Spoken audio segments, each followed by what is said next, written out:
ताई, बहुमत असताना देखील काँग्रेसला महापौर आणि उपमहापौर दोन्ही पदांपासून अ, हात गमवावा लागला आहे. काय सांगाल?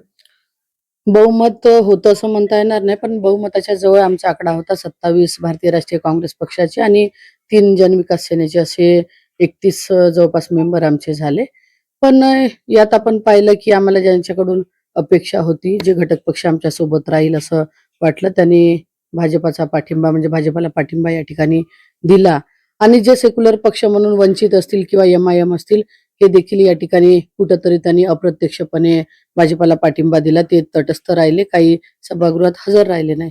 त्याच्यामुळे या ठिकाणी आम्हाला सत्ता ही गमवावी लागली. पण जो पक्षाचा आदेश होता, की कुठल्याही परिस्थितीत महापौर हा भारतीय राष्ट्रीय काँग्रेस पक्षाचा हा झाला पाहिजे आणि समजा असं करायचे काम पडलं किंवा तडजोडीची वेळ आली, तर आपण तटस्थ राहण्याची भूमिका या ठिकाणी घ्यावी. त्या पद्धतीनं आम्ही केलो आणि आम्ही कुठेही मायनस झालो नाही. आज आमचे 30 होते, 1 परत वाढला आणि प्लस करून आम्ही 31 मेंबर आमचे या ठिकाणी झाले.